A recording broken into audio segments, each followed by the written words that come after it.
నమస్తే, welcome to RTV.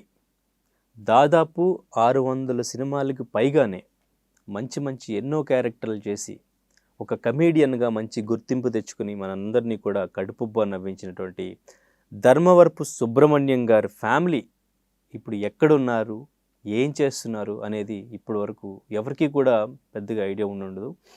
ఇంతకుముందు కొన్ని ఇంటర్వ్యూస్ నేను కూడా చూశాను వాళ్ళ ఫ్యామిలీకి సంబంధించి. ఈ మధ్యకాలంలో మళ్ళీ అసలు ఏం చేస్తున్నారు వాళ్ళ అబ్బాయిలు అనేది ఎటువంటి అప్డేట్ కూడా లేదు. ఈరోజు మనతో పాటు ధర్మవరపు సుబ్రహ్మణ్యం గారి అబ్బాయి ధర్మవరపు బ్రహ్మతేజ మన స్టూడియోలో ఉన్నారు. అసలు ఏం చేస్తున్నారు ఫ్యామిలీ అండ్ ఇంకా ధర్మవరపు సుబ్రహ్మణ్యం గారి గురించి కూడా, ఆయన లైఫ్లో జరిగిన ఇన్సిడెంట్స్ గురించి, ఆయన జర్నీ గురించి కొన్ని విషయాలు ఈరోజు వాడికి తెలుసుకునే ప్రయత్నం చేద్దాం. హలో అండి, నమస్తే. హలో, నమస్తే. ఎలా ఉన్నారు? బాగున్నానండి. మీరు? బాగున్నాను.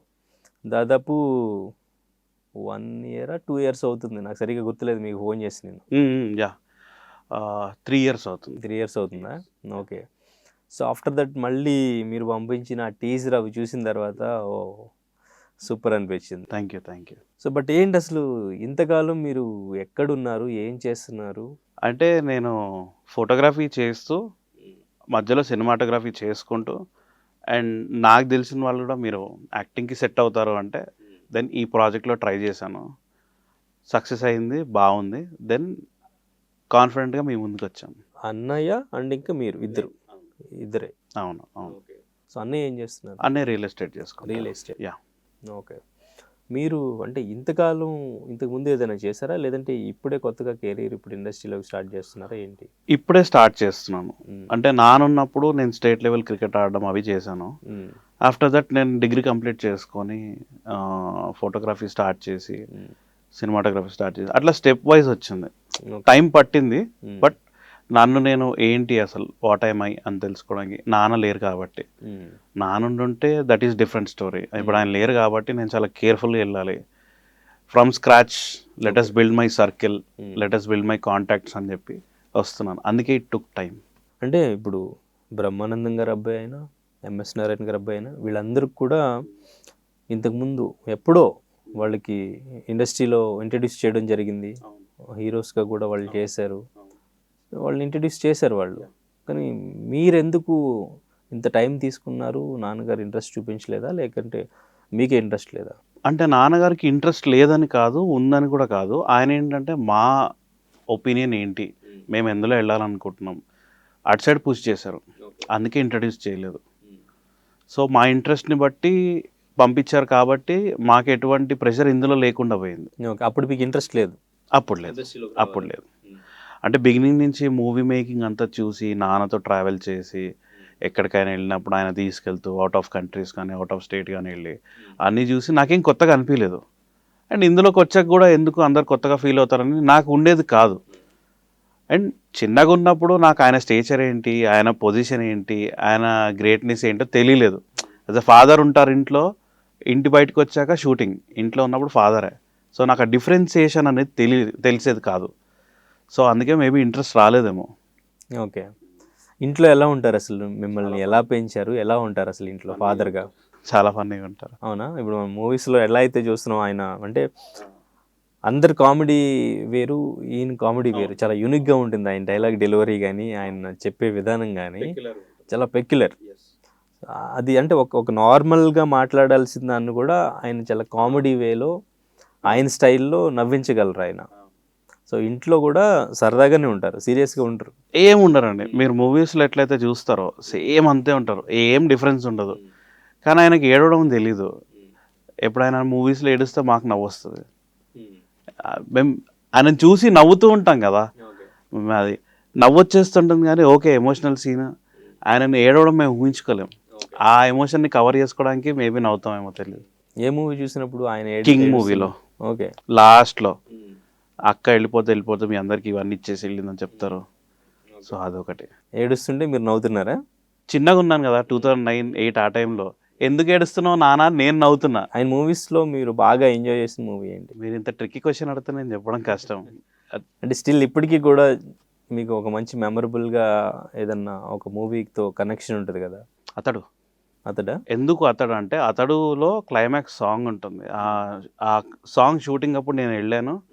అప్పుడే ఫస్ట్ టైం నాజర్ గారిని చూశాను, త్రివిక్రమ్ గారిని చూశాను, మహేష్ బాబు గారిని చూశాను, అందరినీ అప్పుడే ఫస్ట్ టైం చూడడం. 2005లో అయింది ఇది. ఐ థింక్ 2004లో అయింది షూటింగ్, 2005 రిలీజ్ అయింది. సో 2004 నుంచి నేను వెళ్ళడం, షూట్కి డైలీ తీసుకువెళ్ళేవాళ్ళు. డైలీ తీసుకెళ్ళేవాడు. సో ఆ టైంలో ఆ షూటింగ్ అంతా చూడడము, తర్వాత అది అయిపోయిన తర్వాత ఆ డబ్బింగ్కి తీసుకెళ్ళడం, పూరి అందంగా లేదా అనే డైలాగ్స్ దగ్గర ఆ డబ్బింగ్, ఆ సీన్ డబ్బింగ్ అప్పుడు వెళ్ళడం. సో అట్లా నాకు బాగా మెమరబుల్ మూవీ అదొకటి. అండ్ లక్ష్యం మూవీ గోపిచంద్ అన్నది. ఓకే. మహేష్ బాబు గారితో మాట్లాడారా లేదా లేదా? అప్పుడు ఎంత, మీ ఏజ్ ఎంత ఉంటుంది అప్పుడు? I was about 10 years, 10 years, రఫ్లీ 10-11 years. Okay. Just నాన్నగారి దగ్గర కూర్చోవడం, షూటింగ్ చూడడం అంతే, ఎవరి దగ్గరికి వెళ్ళడం, సినిమా, ఆయన హీరో. ఆ సినిమా అని కూడా తెలియదు నాకు, అప్పుడు తెలియదు. ఆల్మోస్ట్ అందరు హీరోస్ని దగ్గర నుండి చూసుంటారు, షూటింగ్స్ చూసుంటారు. చూసాను. ఓకే. ఫ్యామిలీకి బాగా ఫ్రెండ్స్ అంటే ఎవరు? బ్రహ్మానందం గారు చాలా క్లోజ్. డైలీ మార్నింగ్ లేవగానే మాట్లాడుకుంటారు, డైలీ ఎవ్రీడే. అంత ఫ్రెండ్షిప్ ఎక్కడి నుంచి బిల్డ్ అయింది వాళ్ళకి? మూవీస్కి వచ్చిన తర్వాత? మూవీస్కి వచ్చిన తర్వాతే నాకు తెలిసి జంబలకిడి పంబ ఆ సినిమా టైం నుంచి స్టార్ట్ అయిందని నేను అనుకుంటున్నా. ఐ రిమెంబర్, నాకు తెలిసినంత వరకు అక్కడి నుంచి అసోసియేషన్ ఉంది. క్లోజ్నెస్ ఎప్పుడైందనేది తెలియదు కానీ అంతవరకు తెలుసు. Okay, right. సో అప్పటి నుంచి యా డైలీ రెగ్యులర్గా ఫోన్ మాట్లాడుకోవడం. డైలీ వీళ్ళిద్దరు ఎక్కువ క్లోజ్? వీళ్ళిద్దరు ఎక్కువ క్లోజ్, ఓకే. చాలా క్లోజ్. తర్వాత ఇంకెవరైనా బాగా? తనకెళ్ళ భరణి గారితో మాట్లాడేవాళ్ళు. వేణుమాధవ్ అన్న బాగా క్లోజ్. ఆయన అన్నా ఎడున్నా అన్నా అంటాడు. ఆయన తెలంగాణలో అడిగితే ఈయన ఆంధ్రాలో ఆన్సర్ ఇస్తాడు. అట్లా వాళ్ళిద్దరితో మాట్లాడడం నేను విన్నాను. ఒకసారి రామనాయుడు స్టూడియోస్లో డబ్బింగ్ అవుతుంది. నేను మా ఫ్రెండ్స్, స్కూల్ ఫ్రెండ్స్ ఒక 8 మంది వెళ్ళాం. నాన్న తీసుకెళ్ళారు. అక్కడి నుంచి డైరెక్టర్ బ్రహ్మానందం గారు ఆయన ఇంటికి తీసుకెళ్ళారు. జర్నలిస్ట్ కాలనీలో అప్పుడు హౌస్ ఉండేది. అప్పుడే కన్స్ట్రక్షన్ అయిపోయింది, అందులోకి వెళ్ళారు, అవన్నీ చూపిస్తున్నారు. సో అట్లా ఆయనతో వెళ్ళడము, ఆయన ఇంట్లో తిరగడము, అవన్నీ కొన్ని మెమరీస్ గుర్తున్నాయి నాకు. కానీ ఎందుకు నాన్నగారు దిల్సుఖ్ నగర్లోనే సెటిల్ అయ్యారు, అక్కడే హౌస్ కట్టుకున్నారు? ఎందుకంటే నాన్నగారు హైదరాబాద్కి వచ్చిన కొత్తల్లో వచ్చింది సరూర్ నగర్ అనే ఏరియాకి. అండ్ ఆయన government employee, mandal revenue officer, Saroor Nagar బ్రాంచ్లో చేసేవాళ్ళు. సో అక్కడ 15-20 years రఫ్లీ అలవాటు అయిపోయింది ఏరియా అంతా. సో అక్కడి నుంచి మూవ్ ఆన్ కాలేక, వేరే ఏరియాకి వెళ్ళలేక, ఇక్కడ అందరూ అంటే వచ్చి మాట్లాడుకోవడం, ఈవినింగ్ అయితే గ్యాదర్ అవ్వడం, ఇంటి బయట కూర్చొని మాట్లాడుకోవడం. ఈ బంజారాహిల్స్, జూబ్లీహిల్స్ ఏరియాలో అంత క్లోజ్నెస్ మెయింటైన్ చేయరు. రీజన్ బీయింగ్ ఎవరి లైఫ్ వాళ్ళే, అంటే తప్పు పట్టడం కాదు, వాళ్ళ ప్రొఫెషన్స్లో అట్లా బిజీగా ఉంటారు. సో నాన్నకు అవన్నీ అర్థమైపోయి అక్కడి నుంచి రాలేక అక్కడే ఉన్నారు. సో దాదాపు 600 సినిమాలు పైగానే చేశారు. 600 to 650 చేశారు. సో ఇంట్లో ఉండేవాళ్ళ, మీతో టైం స్పెండ్ చేసేవాళ్ళ ఫ్యామిలీతో? చాలా తక్కువ, కానీ ఉన్నంత వరకు స్పెండ్ చేసేవాళ్ళు. ఎలా ఉండేదండి ఆయన షూటింగ్ టైమింగ్స్? ఎప్పుడు వెళ్ళేవాళ్ళు, ఎప్పుడు వచ్చేవాళ్ళు? నైట్ అయితే బిఫోర్ 10 వచ్చేస్తారు, 9-10, ఒక్కొక్కసారి 7 కూడా రావచ్చు. ఆ రోజు ఏమైనా డబ్బింగ్ ఉంటే ఎర్లీగా వచ్చేస్తారు. రోజు మార్నింగ్ 8:30, 9:30 కల్లా వెళ్ళిపోతారు ఇంట్లో. అంటే స్ట్రగుల్స్ ఏమైనా ఫేస్ చేశారా మధ్యలో? ఏమైనా ఉన్నాయి. ఎటువంటి స్ట్రగుల్స్ ఫేస్ చేశారు? చాలా ఉన్నాయి, అవన్నీ ఇప్పుడు వద్దులేండి. అంటే ఎటువంటి స్ట్రగుల్స్? అంటే డామినేటింగ్ ఉండేవి కొంతమంది. డామినేటింగ్ ఉండేదా? ప్రతి యాక్టర్కి గ్రోయింగ్ స్టేజ్లో ఉన్నప్పుడు ఏవైతే ఫేస్ అవుతాయి అవే జరిగినాయి. స్పెషల్గా అంటే ఏం జరగలేదు. అవి కొన్ని వద్దు అని చెప్పట్లేదు అంతే. ఇంక ఇప్పుడు చెప్పొచ్చు కదా ఆయన ఎప్పుడో ఫేస్ చేసిన ఎక్స్పీరియన్స్లు. ఓకే, ఒకటి చెప్తాను. ఒక పెద్ద ప్రొడక్షన్ హౌస్లో షూటింగ్ స్టార్ట్ అయింది. It was in the year 2011 or 10. Okay, year గుర్తులేదు. ఆయన చెన్నై నుంచి ఫ్లైట్లో వస్తున్నారు. వచ్చి హైదరాబాద్లో ల్యాండ్ అయిన తర్వాత డైరెక్ట్ లొకేషన్కి వెళ్ళాలి. బ్యాగేజ్ కౌంటర్ దగ్గర 15 minutes లేట్ అయింది, సమ్ రీజన్ తెలియదు. నాన్నప్పటికి ఆ మేనేజర్తో కాంటాక్ట్ అవుతూ ల్యాండ్ అయ్యాను, లగేజ్ కలెక్ట్ చేసుకుంటున్నాను, వస్తున్నాను, టెక్స్ట్ మెసేజ్ పెడుతున్నారు, నాట్ ఆన్ కాల్ పెడుతున్నారు. ట్రాఫిక్లో లేట్ అయింది, వెళ్తున్నారు. ఆ ప్రొడక్షన్ హౌస్ హెడ్ ఆయన వచ్చి, ఏంటండి సుబ్రహ్మణ్యం గారు, మీరు ఇంత సీనియర్ అయి ఉండి ఇప్పుడు మంచి పేరు తెచ్చుకొని మీరు ఇంత లేట్గా రావడం ఏంటి అని అందరి ముందు అనడం. ఈయన కంటే ఆయన పెద్ద ఆయనే, ఒప్పుకుంటాను. కానీ ఎక్కడ ఏం మాట్లాడాలనేది ఎవరికైనా తెలిసి ఉండాలి. ఎంత పెద్ద ఆయన అవ్వనండి, ఎంత స్టేచర్ అన్నా ఉండనివ్వండి, ఎంత గొప్ప మనిషి అయినా ఉండనివ్వండి, ఒక లెజెండ్, ఒక పబ్లిక్ ఫిగర్ తోటి మీరు మాట్లాడుతున్నప్పుడు you have to be very conscious. అక్కడ మా డాడీకి సెల్ఫ్ రెస్పెక్ట్ దెబ్బతిని ఒకటే అన్నారు, మీరు ఇచ్చిన అడ్వాన్స్ మీకు ఇచ్చేస్తున్నా, నేను సినిమా చేయట్లేదు, వెనక్కి వచ్చారు. అండ్ వాళ్ళ ప్రొడక్షన్ హౌస్ 1 month ఇంటి చుట్టూ తిరిగారు నాన్న కోసం. అప్పుడు దెన్ హీ కేమ్ బ్యాక్. ఆయన చాలా పెద్ద ఆయన. అండ్ ఆయనను కూడా లెక్క చేయలేదంటే that kind of person is my father. Okay. ఎందుకంటే ఈయన తప్పు లేదు, ఈయన చెప్తూనే ఉన్నారు నాకు లేట్ అవుతుంది వస్తున్నాను, ఇక్కడ ఉన్నాను. He kept on updating. కానీ వాడని ఎందుకన్నా అంటే అతని మిస్టేక్ వల్ల మా ఫాదర్ మాటలు పడాల్సి వచ్చింది.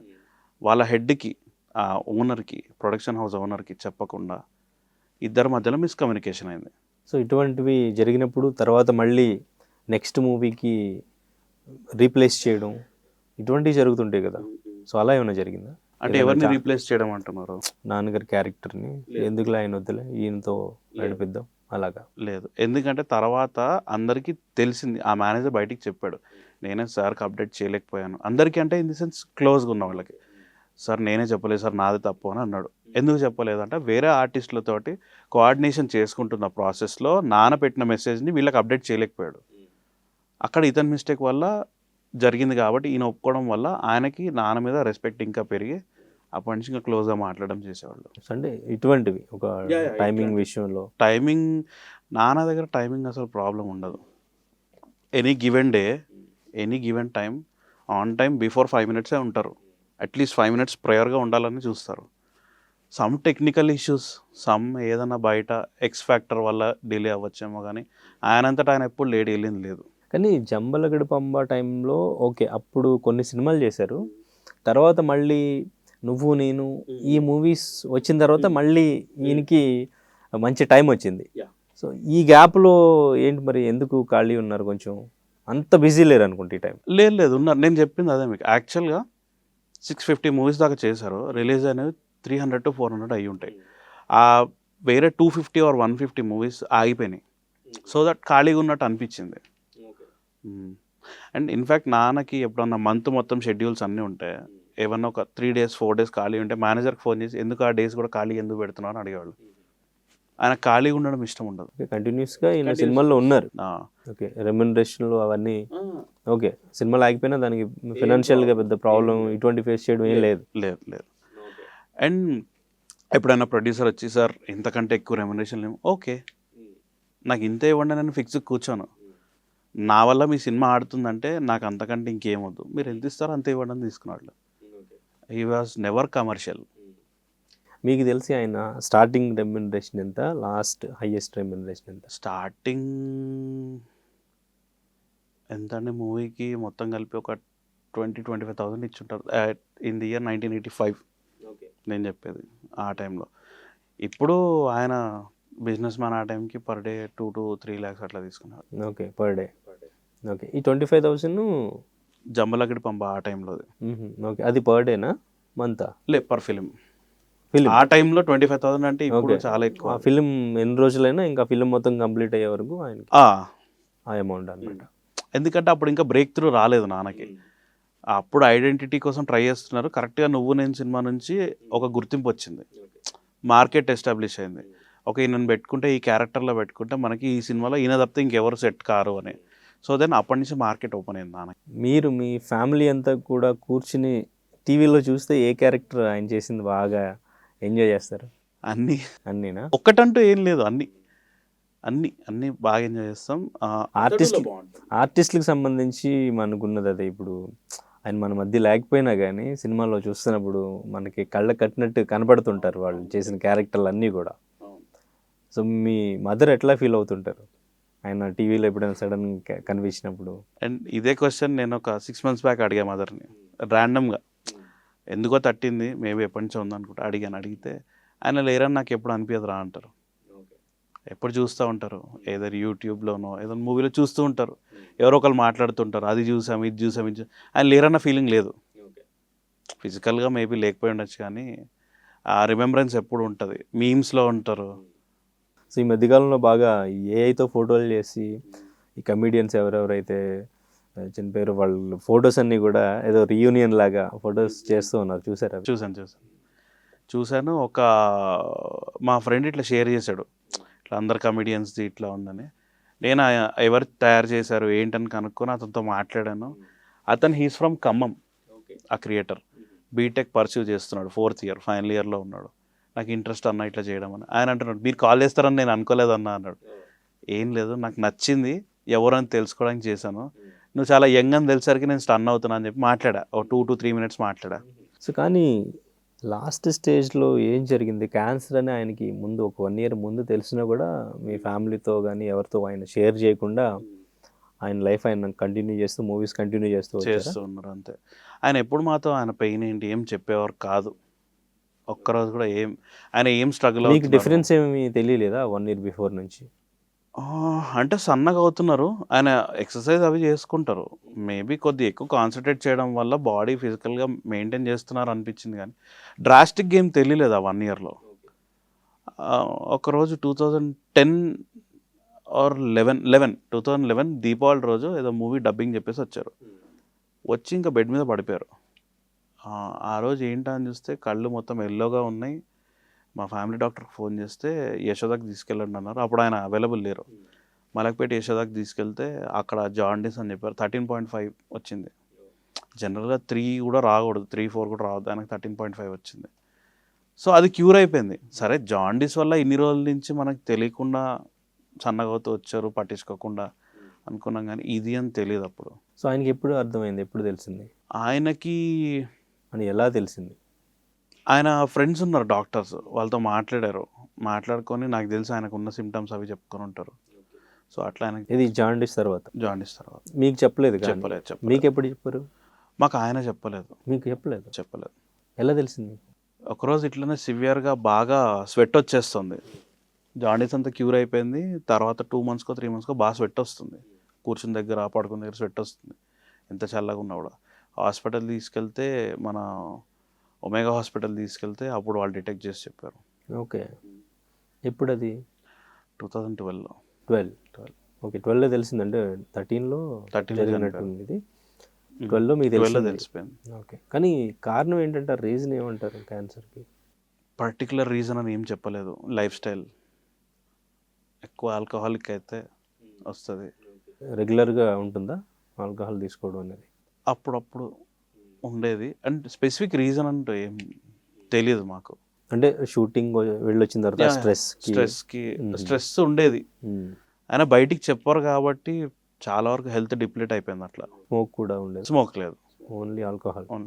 తర్వాత లాస్ట్గా ఆయన ఏ సినిమాకి కంప్లీట్ చేశారంటే ఇది తెలిసినా కూడా ఈ సినిమాలు కంప్లీట్ చేయాలి అని చెప్పేసి వెళ్ళిన సినిమా? రుద్రమాదేవికి చేశారు. అప్పుడు నాకు తెలిసి నాకు చెప్పిన వాళ్ళు నేను ఇప్పుడు చెప్తున్నాను, ఇది యాక్యురేట్గా నాకు తెలియదు. ఆ సినిమా షూటింగ్ ఆల్మోస్ట్ 70% కంప్లీట్ అయిపోయింది. ఆయన మేజర్ రోల్ ప్లే చేశారు. ఈయన చనిపోతున్నారని తెలిసి చనిపోయిన తర్వాత ఇంకా అది రిలీజ్ చేయలేక ఆయన రీప్లేస్ చేసి వేరే మెయిన్ పెద్ద యాక్టర్ని పెట్టి చేశారు. సో అందుకని టైం పట్టింది రుద్రమదేవి. తర్వాత ఆయన ఎంతకాలం నుంచి ఈ షూటింగ్ అనేది ఆపేశారు? ఇంకా మన వల్ల కాదు. 12 నుంచి ఆపేశారు. 12 మిడ్ నుంచి ఆపేశారు. ఇంకా ఎవరితోనైనా షేర్ చేశారు అసలు ఏం జరిగింది ఏంటి అనేది? మా ఫ్యామిలీతో అంటున్నారా? ఇండస్ట్రీలో అందరికీ డౌట్ వచ్చేది నేను ఎందుకు రావట్లేదు అని ఫోన్ చేసేవాళ్ళు. లేదు కొంచెం హెల్త్ బాగా దెబ్బతిన్నది. పీక్స్ టైం ఆయనకి, సినిమాలన్నీ చాలా ఆయన డెఫినెట్గా కావాలి మా సినిమాలో క్యారెక్టర్ అనుకునే టైం అది.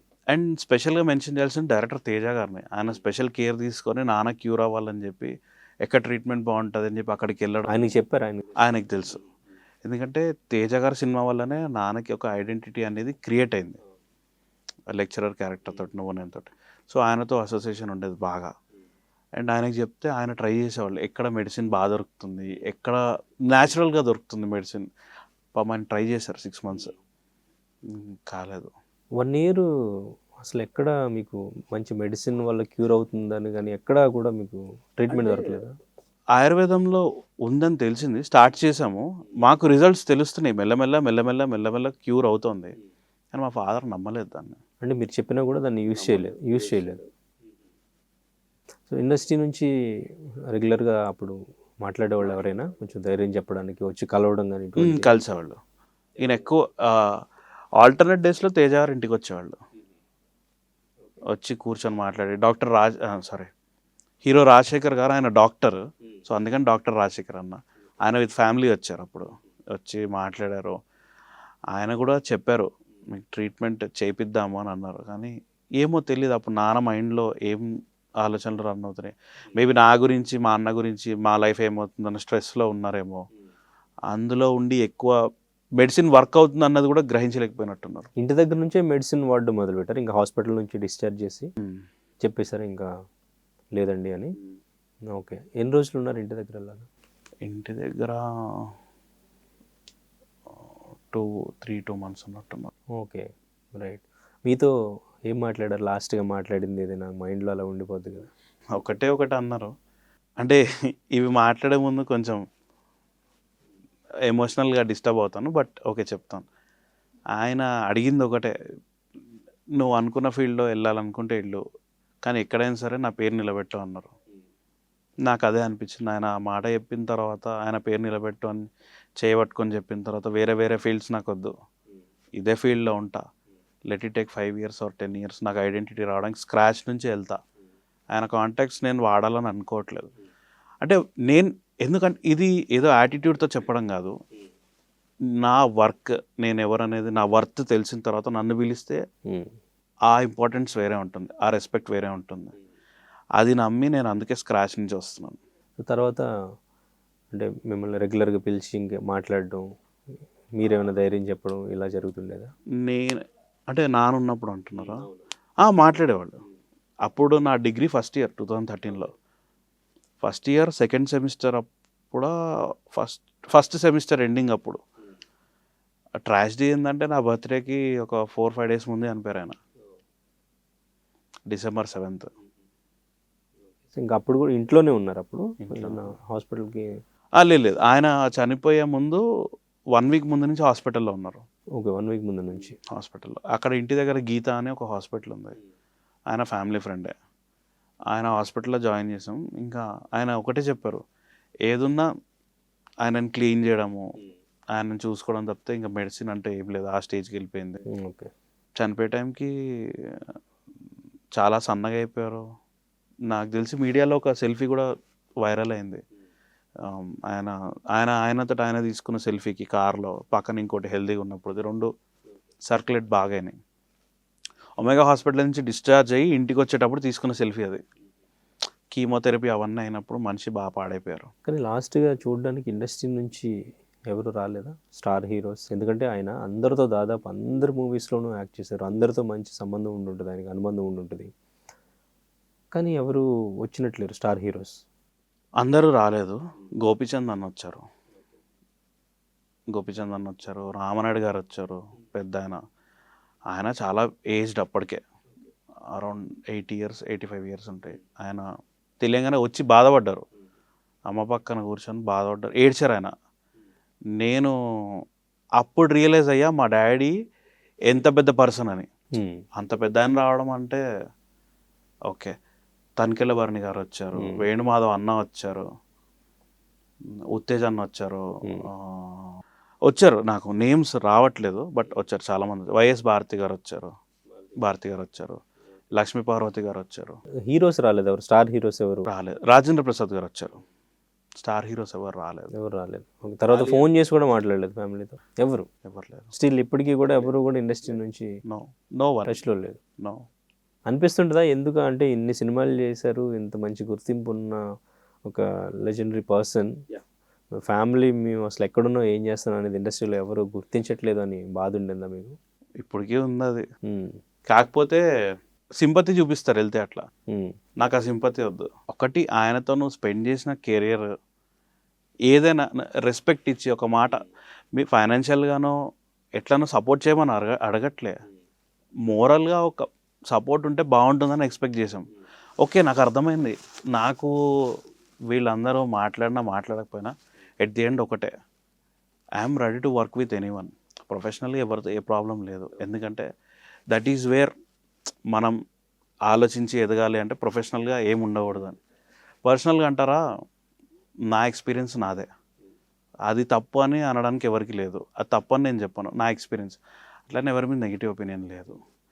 బట్ ఎందుకు చేయలేదు ఫోన్, ఎందుకు మాట్లాడలేదు అనేది పెద్ద క్వశ్చన్, వాళ్ళకే తెలియాలి, అది వాళ్ళే ఆన్సర్ చేయాలి దానికి. ఓకే, సో కాంగ్రెస్ పార్టీలో కూడా వర్క్ చేసినట్టు చేశారు. ఓకే, పాలిటిక్స్లోకి ఇంట్రెస్ట్ ఉందా ఆయనకి అప్పుడు? అంటే పాలిటిక్స్ అంటే స్పెసిఫిక్గా పాలిటిక్స్ అని అట్లా కాదు. ఎందుకంటే చాలామంది ఏమనుకుంటారు, ఫిల్మ్ ఇండస్ట్రీకి వచ్చి పాలిటిక్స్కి వెళ్తే సంపాదించుకోవడానికి అనుకుంటారు. ఈయన ఓపెన్గా చెప్పేవాళ్ళు, నేను వెళ్ళేది సర్వీస్ చేయడానికి అని.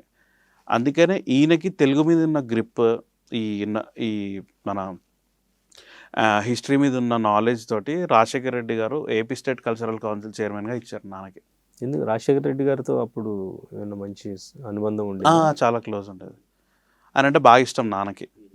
తర్వాత మళ్ళీ ఇంకా పాలిటిక్స్లో కంటిన్యూ అవుదాం అనే థాట్ లేదు? లేదు. ఓకే. అప్పుడు నాన్న చనిపోయిన తర్వాత వైఎస్ భారతి గారు చెప్పారు, మీరు వైఎస్ఆర్సీపీలో జాయిన్ అవ్వండి అంటే. అమ్మకి బిగినింగ్ నుంచి పాలిటిక్స్ అంటే ఇంట్రెస్ట్ లేదు, ఇప్పుడు కొత్తగా కూడా ఇంట్రెస్ట్ రాదు, అందుకే నేను ఆలోచిస్తానండి అని చెప్పి పొలైట్గానే వద్దన్నారు. ఫైనాన్షియల్గా బాగానే సంపాదించారండి మీకు ఇబ్బంది లేకుండా? ఓకే, నాట్ చాలా ఎక్కువ అని కాదు, చాలా తక్కువ అని కాదు, ఓకే. ఎందుకంటే నాన్న ఎప్పుడు కమర్షియల్ కాదు కాబట్టి. మీ ఎంతవరకు కావాలో అశోక్ నగర్లో హౌస్ అవును. అప్పుడే కట్టుకున్నారు, అవును. తర్వాత ఇక్కడ గట్కేసర్ దగ్గర సివిఎస్ఆర్ కాలేజ్ దగ్గర. ఇంకా ఇంకేమైనా ఉన్నాయా? ఇక్కడ ఏం లేవు, ఇంకా అన్ని అటు side Andhra side. Andhra side పొలాలు అవి ఏమైనా? ఉన్నాయి. సో నాన్నగారు ఉన్నప్పుడే అవన్నీ కూడా? నాన్నగారు ఉన్నప్పుడే ఆయనే కొన్నారు. సో ఇబ్బంది లేకుండా ఫైనాన్షియల్గా అయితే మీకు ప్రాబ్లం లేకుండానే పెట్టారు, ఎవరి హెల్ప్ తీసుకోకుండా, ఎవరిని హెల్ప్ పడకుండా అలాగే పెట్టారు. ఎస్, అలా ఉంది కాబట్టి ఆయన చనిపోయి ఇప్పుడు 12 years అవుతుంది. స్టిల్ స్టేబుల్గా ఉన్నామంటే ఆయన ఫ్యూచర్ థింకింగ్ వల్లనే. ఆయన ఒకటే చెప్పేవాళ్ళు, ఎంత ఉందో అంతలోనే హ్యాపీగా ఉండండి, ఎక్సెస్ వద్దు, మీరు చేసిన దానికి బోనస్కి వస్తే హ్యాపీయే, కానీ అత్యాశకి వెళ్ళొద్దు అని చెప్పేవాళ్ళు. స్టార్టింగ్ ఇంటర్మీడియట్ ఫెయిల్ అయిన తర్వాత మళ్ళీ ఈ సినిమాలో ట్రై చేయడానికి వచ్చినట్టున్నారు ఆయన. తర్వాత మళ్ళీ వెళ్ళి వ్యవసాయం కూడా చేశారు. సో అందుకే పొలాలు అవంటే కొంచెం ఆయనకి చాలా ఇంట్రెస్ట్ అనుకుంటా. Okay, right. ఎక్కడండి మీది పొలాలు ఎక్కడ తీసుకున్నారు? అక్కడ మీకు కొమ్మినేని వారి పాలెం అని అద్దంకి దగ్గరగా ఉంటుంది, ఆంజనేయ స్వామి గుడి ఉంటుంది, ఆ గుడికి దగ్గరలో ఉంటాయి. నాన్నగారు పుట్టిన ఊరేనది? ఓకే. పుట్టి పెరిగిన ఊరు. సో అక్కడే తీసుకున్నారు. ఓకే. ఏం పండుతుంది, ఎన్ని ఎకరాలు ఉంటుంది? 8 acres దాకా ఉన్నది. 8 acres, అందులో అది ఎక్కువ అన్నయ్య చూసుకుంటుంటాడు. ఓకే, అవన్నీ అన్నయ్య రియల్ ఎస్టేట్ కాబట్టి అన్నయ్య చూసుకుంటాడు, నేనేం అడగాను, ఇవేం పట్టించుకోరు అసలు? నేను పట్టించుకోను. అమ్మకి అన్నయ్యకి క్లారిటీ ఉంది, నాకు తెలీదు. కాదు, మీకు బ్రహ్మానందం గారు ఆయనకి బాగా క్లోజ్, డైలీ మాట్లాడుకుంటారు అన్నారు. వాళ్ళ అబ్బాయిలతో మీకు ఏమైనా ఫ్రెండ్షిప్ అటువంటిది లేదా? లేదు, ఎప్పుడు కలవలేదు వాళ్ళతోటి, వాళ్ళకి కుదరలేదు, నాకు కుదరలేదు. సో వీళ్ళని ఎప్పుడు మీరు ఏదైనా హెల్ప్ అడుగుదామని కూడా అనుకోలేదా, ఇండస్ట్రీకి రావడానికి, ఏదైనా ట్రై చేయడానికి? అంటే నేను మీకు ఇందాక అదే చెప్పాను, నేను నా ఓన్గా ఒక సర్కిల్ ఫామ్ చేసుకొని, ఒక బ్యాచ్ ఫామ్ చేసుకొని, ఒక మూవీ చేసిన తర్వాత వాళ్ళ దగ్గరికి వెళ్ళి అడిగితే దెన్ గివ్స్ ద వెయిట్ అని అనిపించింది. అప్పుడు వాళ్ళు సపోర్ట్ చేస్తారు నాకు. ఇప్పుడు నాన్న లేరు కాబట్టి చేయమని అడిగితే ఓకే, ఆ గుడ్ విల్ తోటి 1-2 మూవీస్ వస్తాయి, ఛాన్స్ డెఫినెట్గా వస్తాయి, ఎవరైనా ఇస్తారు. బట్ నేను సస్టైన్ అవ్వాలి అంటే నేనేంటో చూపించుకోవాలి కదా. సో వాళ్ళ హెల్ప్ తీసుకొని ముందుకెళ్ళి సస్టైన్ అవుతానా లేదా, ఈ డైలమాలు లేకుండా నా అంతటి నేను క్రియేట్ చేసుకొని ఎస్ ఐ క్యాన్ అని వాళ్ళకి అనిపిస్తే వాళ్ళంతటా వాళ్ళే నన్ను పుష్ చేస్తారు. ఓకే. సో ఇప్పుడు ఆర్టిస్ట్గా కంటిన్యూ అవ్వాలనుకుంటున్నారు? ఓకే. సో ఇప్పుడు 2 సినిమాలకి సినిమాటోగ్రఫీ చేశారు. చేశాను. ఒకటి ఇంకా రిలీజ్ అవ్వలేదు, ఇంకోటి ఇప్పుడు నేనింతే. దీనికి కైండ్ ఆఫ్ అసిస్టెంట్ సినిమాటోగ్రాఫర్ అనుకోవచ్చు, అండ్ మెయిన్గా యాక్టింగ్ చేసేది ఇంట్లో. సో ఎటువంటి రోల్స్ చేయాలనుకుంటున్నారు? కామెడీ చేయగలరా, లేదంటే విలనా, లేదంటే నార్మల్ క్యారెక్టర్ ఆర్టిస్ట్కి ఏదైనా మంచి క్యారెక్టర్లా, లేకపోతే ఎట్లా అసలు? అంటే ఇనీషియల్గా నేను క్యారెక్టర్స్ ఎక్స్ప్లోర్ చేద్దాం అనుకుంటున్నా. సో క్యారెక్టర్ ఆర్టిస్ట్గా స్టార్ట్ అయ్యి ఆఫ్టర్ దట్ నేను దేనికి సూట్ అవుతాను, నా అంతటి నేను అనలైజ్ చేసుకున్న తర్వాత దెన్ ఇది అవ్వాలనుకుంటున్నా అని చెప్పేస్తాను. ఎవరినైనా కలవాలి, వాళ్ళ దగ్గరికి వెళ్ళి మాట్లాడాలి అనుకుంటే డైరెక్టర్స్ కానీ లేదంటే యాక్టర్స్ కానీ ఎవరున్నారు మీ మైండ్లో? నా మైండ్లో ఫస్ట్ తేజ గారే. తర్వాత త్రివిక్రమ్ గారు. శ్రీను వైట్ల గారు ఇప్పుడు ఓకే, కానీ ఆయన కూడా మంచి డైరెక్టర్. ఆయన, సందీప్ రెడ్డి వంగ గారు ఆబ్వియస్లీ మార్కెట్ షేక్ చేశారు ఆయన. తరుణ్ భాస్కర్ అన్న, అప్కమింగ్ డైరెక్టర్స్ అందరూ. రామ్ గోపాల్ వర్మ గారు అంటే అల్టిమేటిక్ కాదు. సో అయితే ఇప్పటికీ కూడా మీకున్న బాధ ఇండస్ట్రీ ఎవరు గుర్తించలేదు, తర్వాత ఆ ఇన్సిడెంట్ జరిగిన తర్వాత కూడా నాన్నగారికి లేకపోయినాక ఎవరు ఫోన్ చేసి మాట్లాడలేదు, అసలు ఫ్యామిలీ ఏం చేస్తున్నారు ఏంటి అనేది ఎవ్వరు కూడా. అంత క్లోజ్, నాన్నగారికి అంత క్లోజ్ ఉన్న యాక్టర్స్ కూడా ఎవరు స్టిల్ ఫోన్ చేసి మాట్లాడాలి అటువంటి ఏం లేదనే బాధ మీలో ఉంది. అండ్ ఇంకా ఆయనకి మాట ఏదైతే ఇచ్చారో పేరు నిలబెట్టడానికి ఏం చేయాలి అనేది డిసైడ్ అయ్యారు. సో అది ఫుల్ఫిల్ అవ్వాలి అనే ఒక ఎలా చేయాలి, ఇప్పుడు ఎటు వెళ్ళాలి అని ఒక డైలమాలో ఉన్నారు. వెళ్ళి అడగడం కంటే నన్ను నేను ఏదో ఒక వేలో నాకు నేనుగానే ప్రూవ్ చేసుకున్న తర్వాత సో వాళ్ళు నన్ను గుర్తిస్తే అప్పుడు దాన్ని నేను ఎస్టాబ్లిష్ చేసుకోగలను అనే థాట్లో ఇప్పుడు బయటకు వచ్చి కెరీర్ని ఫ్రెష్గా స్టార్ట్ చేస్తున్నట్టు అనిపిస్తుంది. అవును, ఎగ్జాక్ట్లీ. సో ఇప్పుడు నేనింతే టీజర్, అది షార్ట్ ఫిల్మ్, అది ఇండిపెండెంట్ ఫిలిం. ఓకే. అది రామనాయుడు స్టూడియోస్లో స్క్రీనింగ్ అయింది. సో మంచి రెస్పాన్స్ వచ్చింది. క్రౌడ్ అందరినీ పిలిచాము, వచ్చింది మంచి రెస్పాన్స్. క్లోజ్ రిలేటివ్స్, ఫ్రెండ్స్, ఇండస్ట్రీలో ఉన్న కొంతమందిని, నట్టి కుమార్ గారి డాటర్ వచ్చారు. నచ్చింది ఆమెకు, మూవీ నచ్చింది. అడిగారు దీన్ని పెద్ద లెవెల్లోకి తీసుకెళ్ళే ఇంట్రెస్ట్ ఉందంటే డెఫినెట్గా అని చెప్పాం. సో మేబీ వాళ్ళు ఓకే అంటే దీన్ని ఇంకా నెక్స్ట్ లెవెల్లో తీసుకెళ్దామని, దీని స్టోరీని పెద్దగా చేసి తీసుకెళ్దామనేది మా మెయిన్ ఇప్పుడున్న టార్గెట్ అది. అండ్ సెయింట్ మేరీస్ కాలేజ్లో నేషనల్ లెవెల్ ఫిలిం ఫెస్టివల్ అవుతుంది. దాంట్లో కూడా మాది రిప్రజెంట్ అవుతుంది, మేమందరం అవుతున్నాం. మాది నామినేట్ అయింది దానికి. సో అది కూడా అవుతుంది, అది కూడా చెప్తాను నేను మీకు. Okay, right. రిలీజ్ డేట్ ఇంకేమనుకోలేదా? రిలీజ్ డేట్ ఇంకా అనుకోలేదు, ఎందుకంటే అది కొంచెం ఓటీటీ రిలీజ్ అవుతుందా ఇప్పుడు? Yeah, OTT release, only OTT. OTT ప్రస్తుతానికి.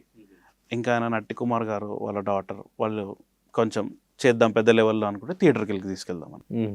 ఓకే, వీ హోప్ అవుతుందని థియేటర్కి వెళ్ళి రిలీజ్. ఎందుకంటే మీరు టీజర్ చూసారు కదా, మీ ఒపీనియన్. ఎస్, బాగుంది చాలా. అది థియేటర్లో రిలీజ్ అయితే బాగుంటుంది అనిపించింది. అండ్ ఇంకా టైటిల్ కూడా పూరి గారు టైటిల్ పెట్టారు. అండ్ ఇంకా పూరి గారి ఆఫీస్ సెటప్ ఏదో చేశారు టైటిల్ పడుతున్నప్పుడు. అవును అవును, రైట్, బాగా అనిపించింది. సో ఎనీవేస్, ఆయన నిజంగా ధర్మవరపు సుబ్రహ్మణ్యం గారి కామెడీ స్టిల్ ఇప్పటికీ కూడా కొంచెం ఏదైనా ఫ్రస్ట్రేట్ అయ్యి ఉంటే ఏదైనా కామెడీ చూడాలి, యూట్యూబ్ ఓపెన్ చేస్తే బ్రహ్మానందం గారు, ధర్మవరపు సుబ్రహ్మణ్యం గారు ముందుంటారు మనకి. అండ్ నేను చాలా ప్రౌడ్గా ఫీల్ అయ్యేది ఏంటంటే, ఇప్పుడు దాకా మాట్లాడిన వాటి అన్నిటికంటే ప్రౌడ్గా ఫీల్ అయ్యేది ఏంటంటే, ఇండస్ట్రీలో రూమర్స్ లేకుండా బతికిన ఆర్టిస్ట్లో మా డాడీ ఒకళ్ళు. ఎక్కడ రూమర్స్ లేవు, ఎందులో ఇన్వాల్వ్ అవ్వరు, ఏ ఆడియో ఫంక్షన్స్ కూడా వెళ్ళరు, ఒకటో రెండో చూసుంటారేమో మేబీ. ఎందుకు ఆయనకి ఇంట్రెస్ట్ ఉండదు అసలు?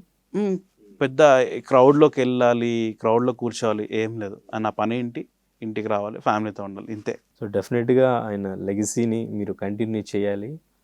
ఇక నుంచి మీకు ఇండస్ట్రీ గుర్తించి మంచి క్యారెక్టర్లు ఇవ్వాలని మేము మనస్ఫూర్తిగా కోరుకుంటున్నాం. ఎందుకంటే అందరూ అభిమానిస్తారు.